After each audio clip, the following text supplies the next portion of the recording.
Hello everyone. In this video, I'm going to show you how to create elements in a Meteodyn WT project. So open the WT product, and after configuring the site, its radius, its location, and its geographical data, you need to create elements. There are different types of elements.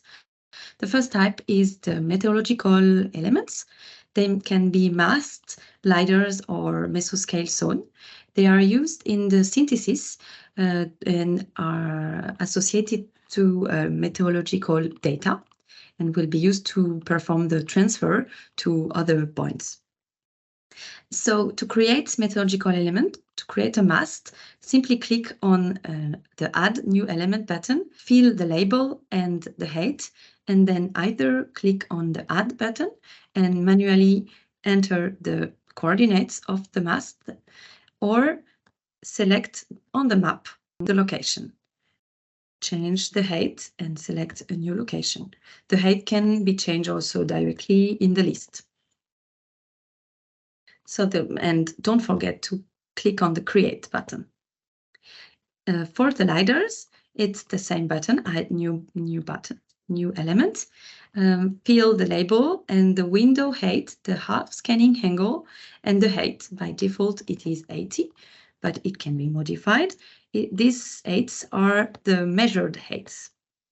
So add the measured heights. And when the measured heights have been added, click and add it on the map. The heights can also be changed directly from here.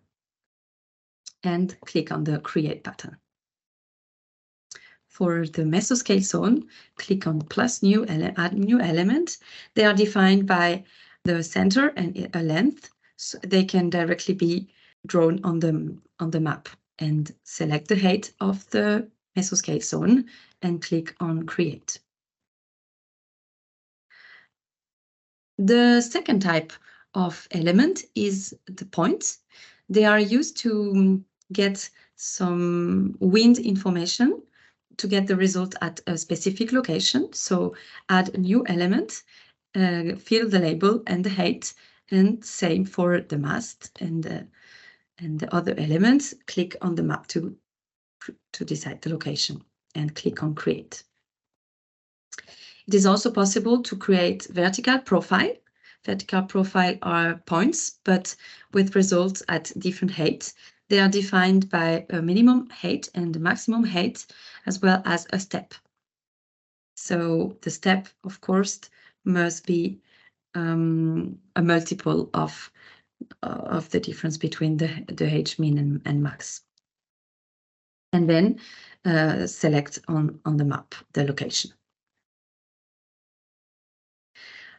The third type of element is the wind turbines. They are used to get wind information at a location, but also the production, because they will be associated to a wind turbine type, which contains power curves and thrust curves if the wake effects are computed. So same for the other element. Click on the Add New Element, fill the label and the height, and place them on the map, or manually fill the coordinates and create. It is also possible for the mast, the wind turbines, the points and the vertical points to import the elements from a file if you already have a layout containing several coordinates and heights. Select the file and import the data, and they will all be imported in your site. This little button allows to define a color if it is easier to see on the map and to change the colors.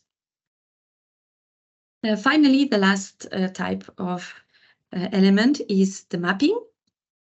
So the mapping is a rectangular array with containing different points with a step. So it is defined by a northwest point and the southeast point. It can also be drawn directly on the map if it is easier.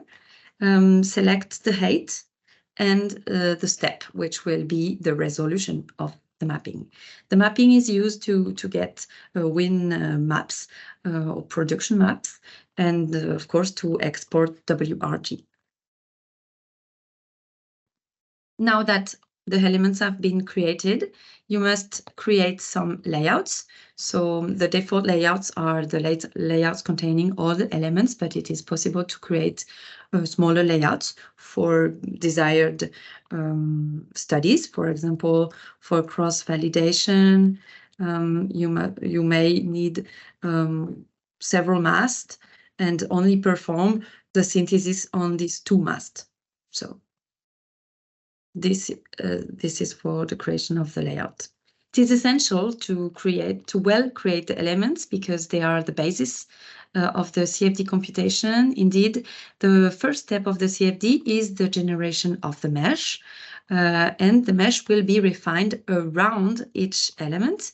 So to give an example, this is a computation with only 1 element, so it is refined around this element. This is an example with 2 elements. So as we see, it is refined only on the 2 elements. And this is an example with a mapping. So if you want very fine results, it is very interesting to create a mapping element.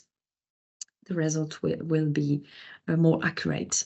Of course, as I said, a mapping is an array with lots of points. So this means a very refined mesh, and this can take a lot of computation time. It is always a trade-off between the precision and the computation time. For example, if you need result in specific zones and you don't have enough resources, it is better to create small mappings than one mapping. So we've created all the elements. It is done. If you need more information, you can still access to the user manual, Meteodyn Universe Microscale, and check out all the additional information you would need. Thank you for your attention, and see you.